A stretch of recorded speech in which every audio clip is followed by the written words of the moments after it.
It is our Wednesday edition of Weather and Ag in Focus, and we've got a little bit of both going on out there. As Addison likes to say, the weather, it's outside. But additionally, it's a little bit brisk. It's getting better. We are actually shooting for a high of over 50 degrees today. Let's keep our fingers crossed that we can get there. The overcast doesn't help. I'd really like to see some sunshine. I had messages from folks who were out around the Dickinson to heading our area today. They've got sun. I hope they send it our way. As the week rolls on, we are looking at today again over 50 for highs. Tomorrow we might even get close to 60, and then through the weekend looks like we're back into that 60, maybe down into like 58, 59 territory on Sunday. So we're going to see what we roll through for the rest of the week. Tomorrow could be full sunshine, and I'm excited about that. That would be a nice change of pace. But then we look at the weekend, we're back to mostly cloudy skies. Our nighttime lows have still been chilly. We're looking at still the 20s, 30s. Maybe we're going to get into those nighttime lows of 40 on Friday and Saturday. Not great corn planting weather. And I've had a number of folks tell me they're sort of holding off. There's more soybeans going in. I'm sure we're going to see more wheat that gets planted as well. But everybody's going to do what they can with what they've got. We always get a crop planted. Just depends on how much and exactly when we get it taken care of. So thanks for joining me, Ag Director Bridgette Readel. I may not be good at the weather, but I'm happy to talk all about ag and farming. And today we're going to do just that.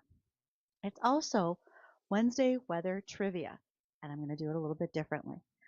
When we get towards the back end of this hour together, I am going to ask for callers to reach out, and you get to ask the trivia. If you can ask a trivia question that stumps me, you're going to be the winner of one of our darter plastic bait ups.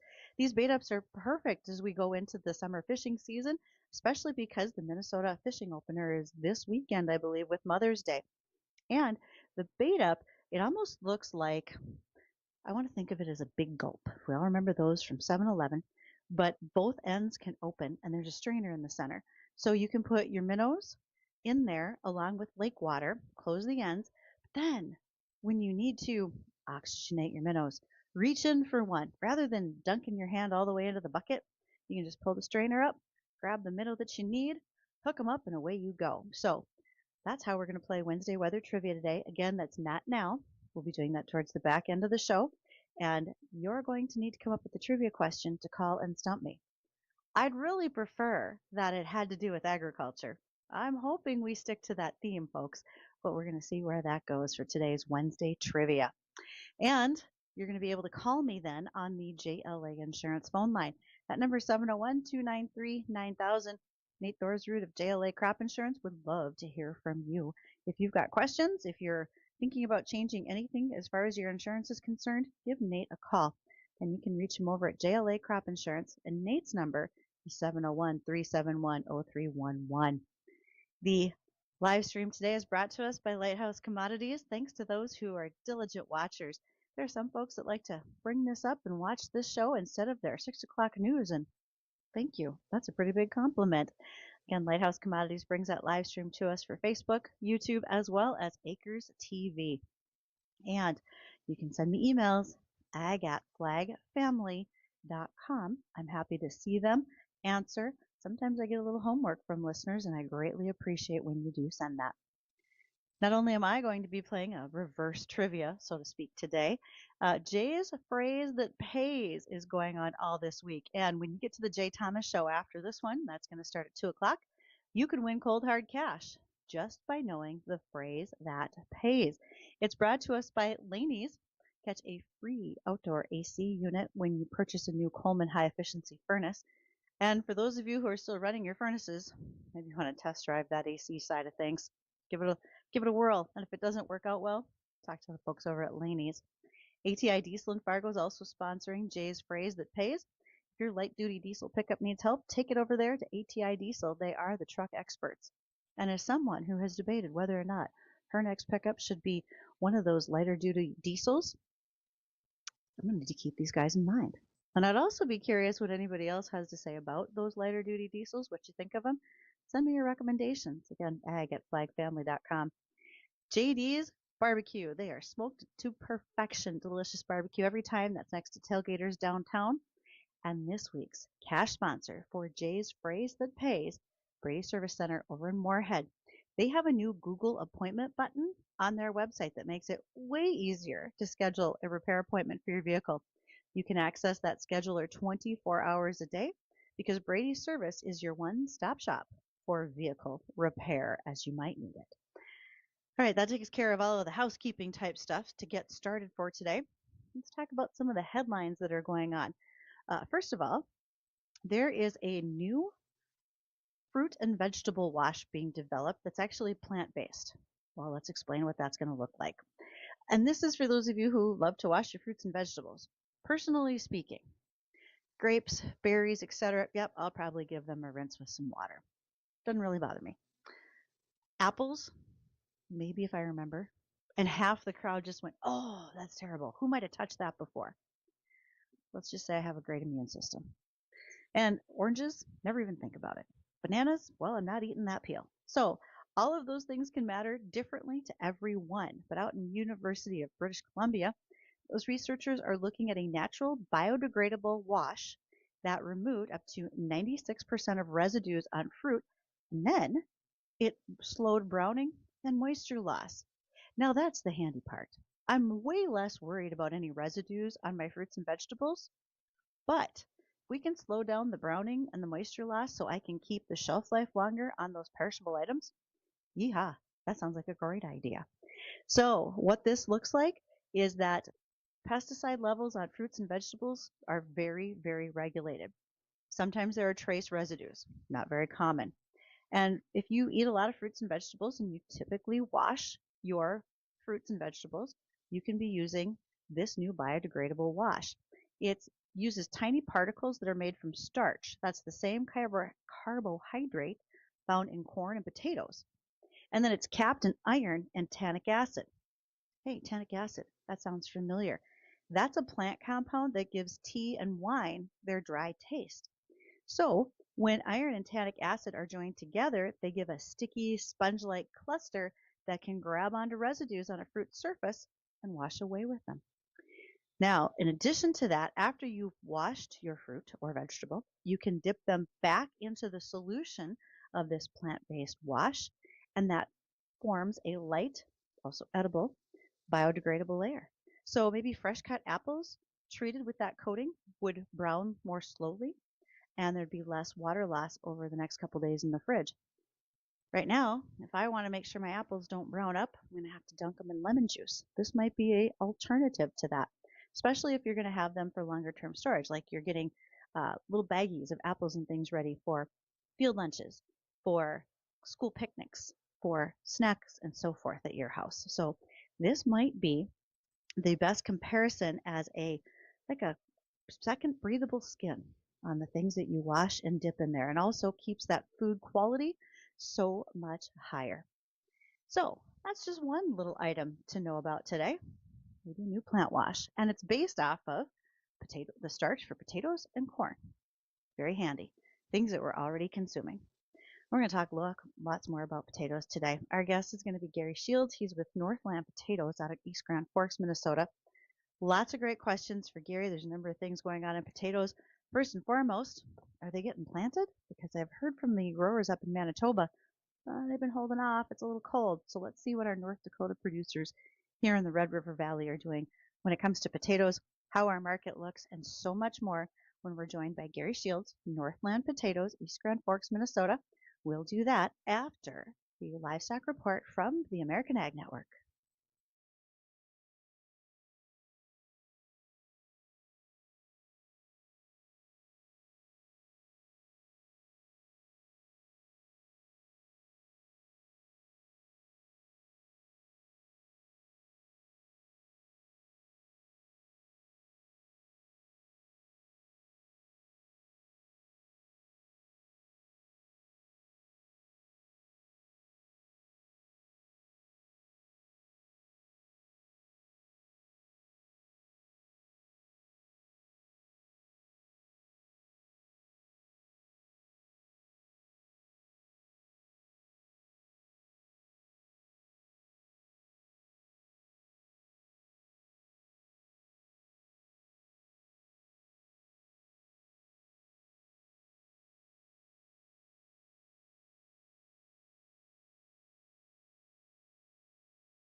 Thank you for joining me. Ag Director Bridgette Readel here for Weather and Ag in Focus. Looks like a fabulous day for us to visit because, well, I feel like I should sing that Baby It's Cold Outside Christmas carol. It's a little brisk yet, but things are going to warm up quickly with a great discussion with our guest today, and that's Gary Shields. He's with Northland Potatoes.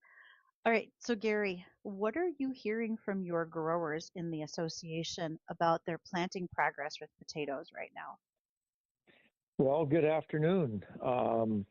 And before I get started, real quick, I see the DNR announced that you can keep your ice houses on until the week before 4th of July this year. So continue to ice fish and enjoy the great state of North Dakota, Minnesota. Right now, You're not wrong, Gary. well, hey, look, Good. you got to make lemonade out of lemons or mashed potatoes out of potatoes. So, before this cold snap hit now, a week or two ago, I know some growers out in the sandier areas, out in Larimore area, got a quarter potatoes planted. Potatoes are pretty hardy. You got to get your soil temperatures up. I think it was reported last week or week before temperatures were somewhere between 52, 56 degrees. But as we all know, the potatoes started in the Andes, in the mountains. They're pretty hardy. So progress is being made, but we're really looking forward to that nice weather coming up here shortly. All right, Gary, you have been around the potato industry for 30 years? 40 Am I years, right? 40 years, 40 years. Okay. Okay. And because of that, your knowledge in the potato business is so extensive. And is there a time limit where folks stop planting potatoes in the field? I mean, in the garden, you can do anything you want and manage your season. Maybe you just want size B potatoes anyway. But when we're looking at commercial fields, is there sort of a cutoff date where potato growers say, "Huh, that's it, I'm done"? Well, first of all, I want to clarify how you teed me up. I know enough to be extremely dangerous, but I am surrounded with tremendous people and agronomists and researchers. And just over the years, and I was just reading an article that just came out here recently. Right now, we're in when you look at the averages, when you look at droughts and you look at rains, right now what's occurring, it's still, well, it's May, but there's still time. I know that through weather disasters, potatoes have been planted late in May, and it depends on varieties and other factors, field conditions and such. But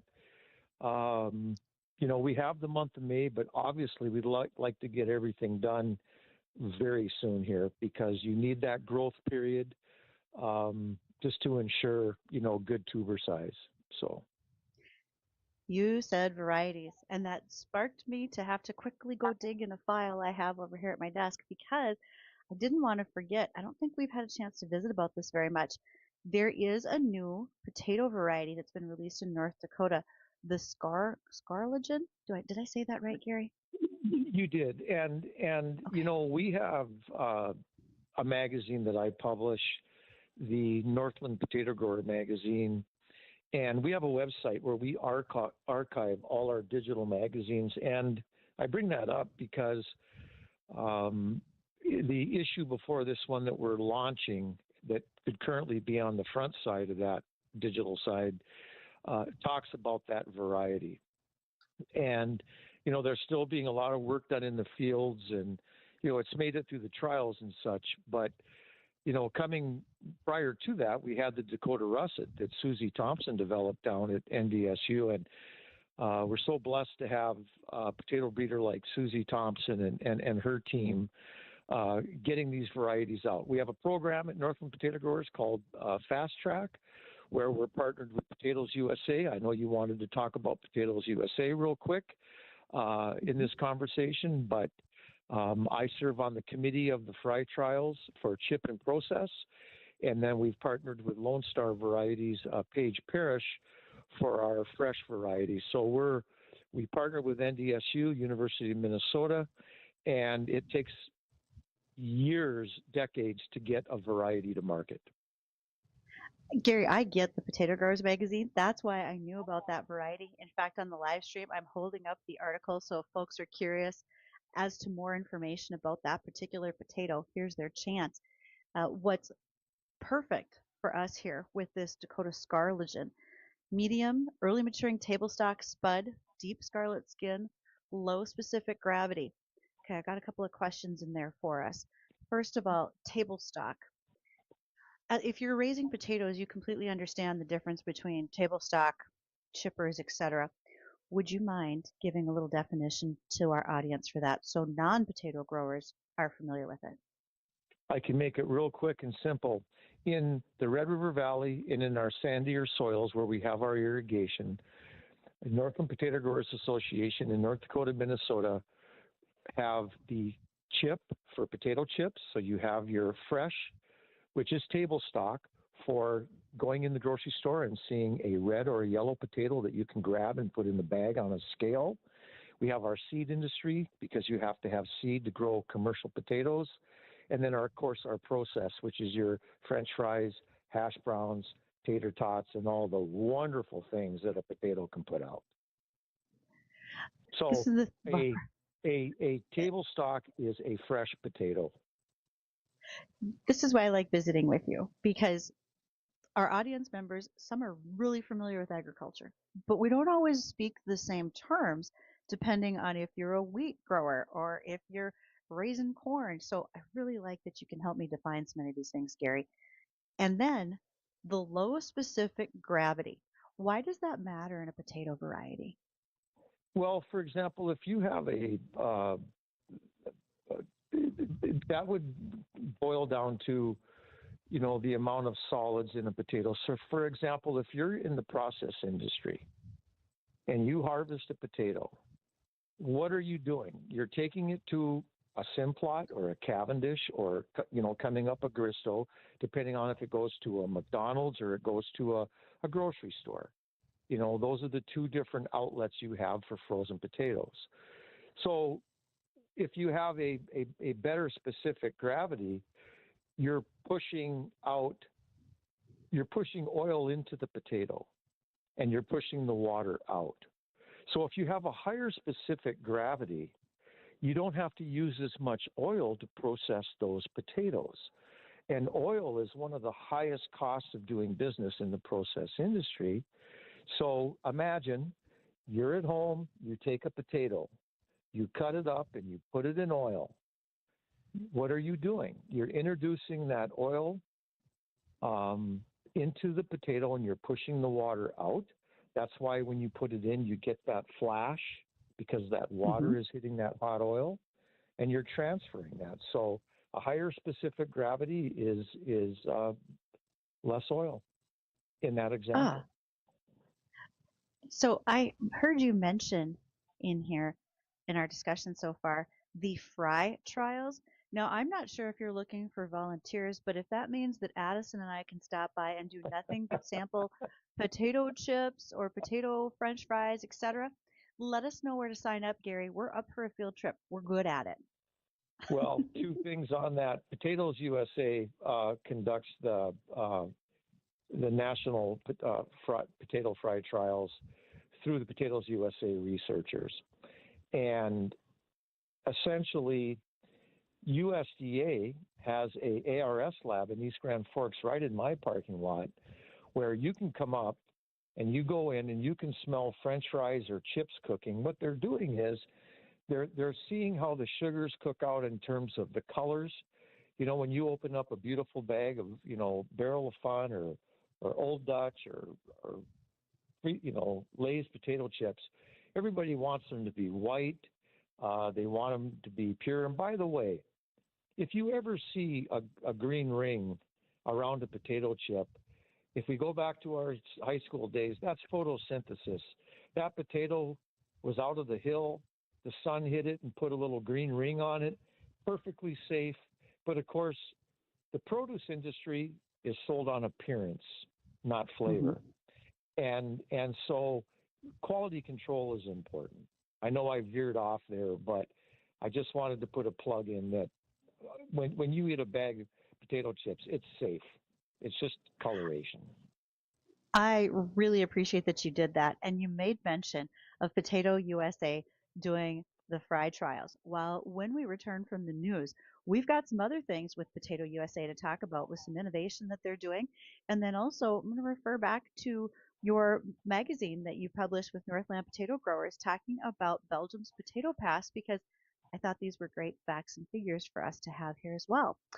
Addison, maybe somebody can run out and get us some French fries. Meanwhile, we'll be right back.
Well, if you are thinking about getting your equipment in the field, getting planting done, don't forget to think about your cybersecurity.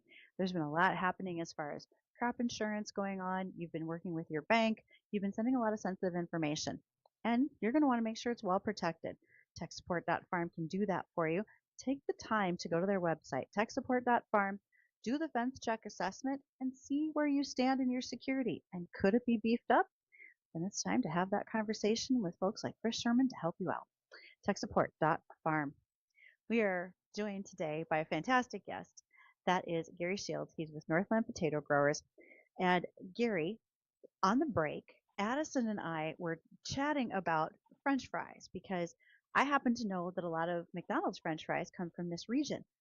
But he made a great point as a consumer that he's noticed, and I'm wondering if you want to comment on it too. So, Addison, tell us a little bit about your French fry experience. Yeah, so a couple days ago, I went to a place in town here. I'm not going to keep it a secret. I was at Five Guys because who doesn't love some Five Guys French fries? And in their lobby, they had on a whiteboard, they had the name of the farmer who had raised those potatoes and where the farm was and what kind of potatoes they were. And I thought that was really neat to see.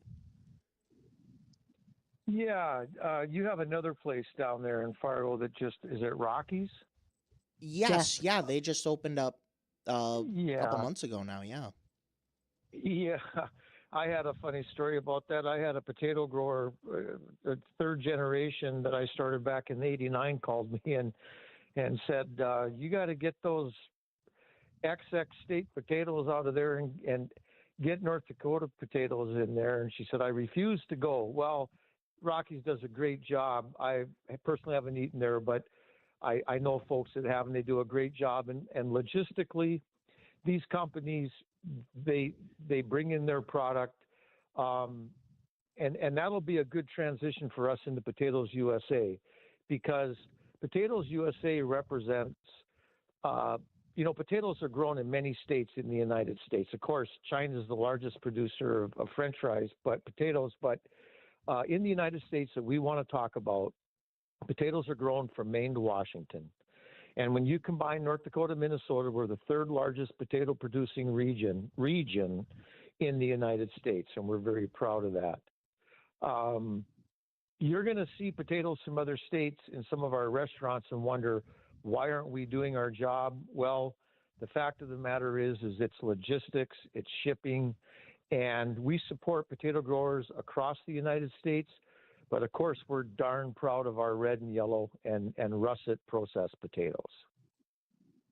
And we should be showing them off. I think that's a fantastic thing that Addison noticed is it catches your eye. And as a consumer, there's certainly a lot of pride that goes with the fact that saying, I either know that farmer or I know that it was produced right here in my state. So with a number of our potatoes that get processed by Simplot that goes into the frozen food aisle, or even fries that are made by McDonald's, maybe they'll start putting a Made in North Dakota sticker on them soon, Gary. Can I request that from Potatoes USA? You sure can. And we all know that where this is coming from, that Super Bowl commercial of the family The little farm girl. being transitioned, we featured that at our banquet. And that happens to be a grower south of us in another state, but a good friend of mine, I'll mention it, Paul Spruill, been involved with potatoes for a long time, called me, knows the gentleman personally, and we just could not be more proud how potatoes were featured on the Super Bowl, because they are a part of our life. They're huge. And Potatoes USA, as we've been talking about, is an organization of potato growers and importers, and they want to strengthen the demand for potatoes through marketing and research. They have recently been given an award because of how they're using AI. Would you care to explain that, Gary? You know, I work very close with Potatoes USA, again, serving on their research committee. Blair Richardson is their CFO, CEO. So what happens is, and before this patented AI technology was introduced in a press release recently, what we struggle with in any commodity industry are false claims. And with AI today, my wife and I sit in our old recliners And we literally laugh because you don't know what's real or fake anymore. It's beyond repair right now. And so they have food scientists. I've been to their facility in Denver. They have a kitchen, they have a chef, and it's an amazing organization. But because time is constrained here, I'll just tell you in conclusion that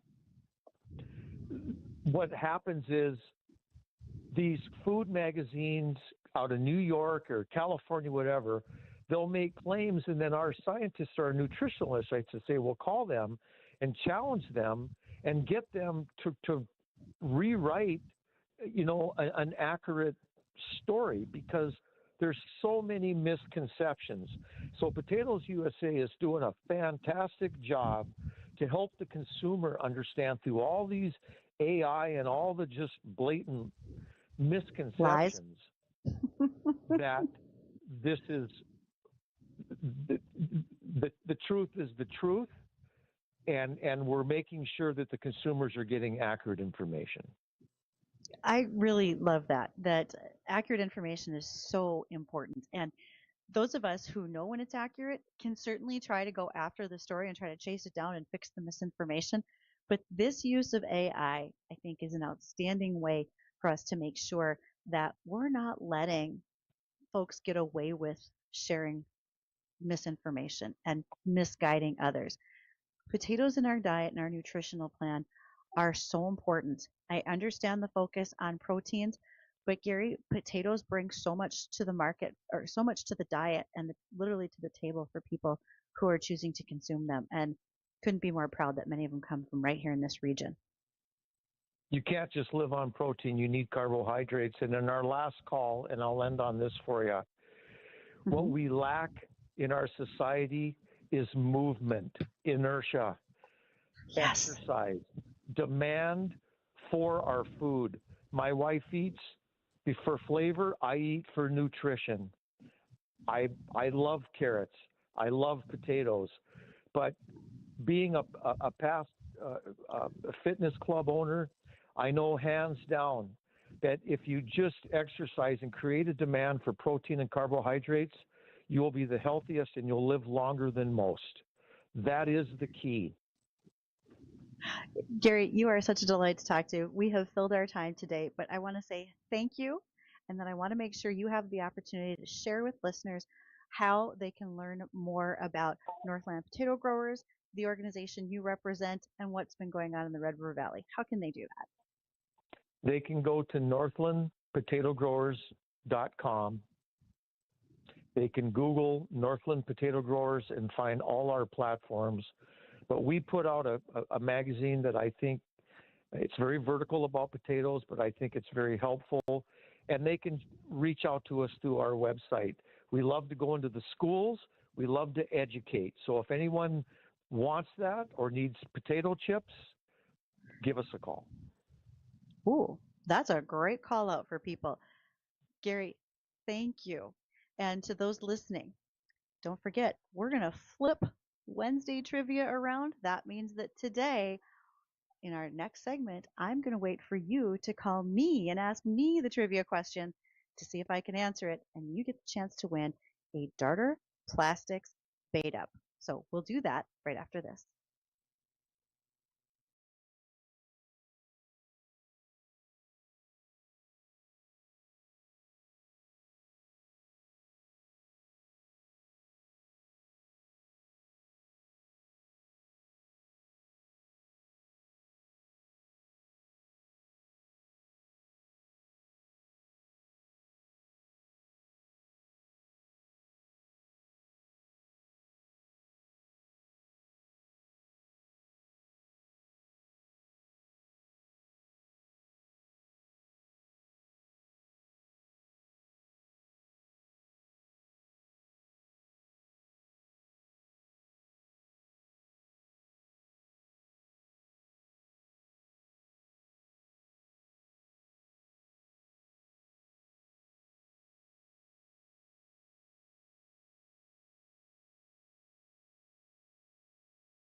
It is time to flip the tables on Wednesday weather trivia, you might say. I'm looking forward to see who's going to call in with a trivia question for me, and that gives you the opportunity to win a Darter Plastics Bait Up. Love to have you call us. We're at 701-293-9000. That is the JLA Insurance phone line. Addison is diligently on hand, ready to go to answer those calls and get them on air. So I'll be curious to see who wants to bring, hopefully, some farming trivia for me, or we'll just see what turns out. But I love trivia. It's one of my favorite things. So bring it. What do we got? Who's got a question for me? Addison will keep me up to date as those phones start to ring. Again, JLA Insurance line is 701-293-9000. In our discussion with Gary Shields of Northland Potato Growers Association, we had a story that we didn't quite get to. And really, it's a history lesson talking about war and famine in Belgium. Belgium has been known as a country that raises quite a number of potatoes, but World War One changed things drastically over in Belgium. With the German invasion and occupation, the battle lines were drawn and really stayed static from 1914 to 1918 in the Flanders region. And there were three very major battles that happened there. Over 1 million soldiers from 50 different countries were wounded, missing, or killed in that area. But also, 1916, their crop failed. Their potato crop did not grow. Part of that was because there was also a British naval blockade of food imports. So with the crop not producing, with the naval blockade, it resulted in their turnip winter, and people were using turnips as their famine food to try to stay uh, alive and not starve. Mustard gas was introduced in that war, and it would permeate the soil for weeks. It would cause chemical burns to humans and animals alike, and also contaminated the earth. By the time World War One was over, there was a lot of cropland that was scarred by artillery, trench networks, and so much more. Some areas of Belgium are so saturated with lead, mercury, and arsenic that vegetation still cannot grow. Gives us an advantage as the third largest potato growing region in the United States that we can indeed be supplying potatoes in quite a global market. What I also found interesting was to note that the estimates are it will take at least 300 more years to fully secure areas that are red zones. Because right now, farmers in Belgium still annually contend with an iron harvest. That's unexploded ordnance from World War One, as well as other World War II, etc. An organization called the DOVO manages the Belgian military bombs disposal unit, and they remove about 440,000 pounds of unexploded ordnance every year. Addison and I are still waiting for someone to call in for weather trivia today. They get the chance to win the Darter Plastics Bait Up and the chance to see if they can beat me in trivia. I mean, have a question, ask me. I'll try to answer it yes or no, whatever the answer may be. And then that gives you a opportunity at a prize of, again, the Darter Plastics Bait Up. Those are excellent for the upcoming summer fishing season. In the past, we have talked about the Monarch Tractor Company, and they have been a fairly large name in global tractor equipment because of the electric tractor startup that they are. They've been working for 7 years to bring forward the first autonomous electric tractor. They've had some challenges. During its recent expansion, Monarch named CNH, that would be Case New Holland Industrial, as an investor, and they've formed quite a few collaborations. Well, the startup at one time was valued by more than $500 million, and it's begun to downsize as well as transition technology to a software-based platform. It looks to be that they are going to move from the hardware to the software, and we're going to see CNH take a more hands-on approach to that potential tractor development. Sounds like I've got a trivia caller. And Addison, who do we have? Hi, what's your name? Hi, I'm Terry. It's not a trivia, but I have a question for you just shortly. Is Sure. there still a high market for beef hides, like for leather and stuff? Oh, I don't know if you were reading my notes for the month of May for stories to talk about, Carrie, but wow, you are nailing it today. Okay. Um, Woohoo! is there a market for beef hides? And if I Yeah. dug deep enough, I bet I could even find some of the stats that I was reading just earlier this morning. That market has tremendously fallen off. So many That's what I synthetic thought. leathers have taken it, and the majority of beef hides wind up in landfills. But with Oh, the changes with the petrochemical market and the expense of those synthetic fibers, maybe we'll see a resurgence in beef hides. yeah. Well, That might I be a fit. was kind of afraid that was happening up there, because that's just another market.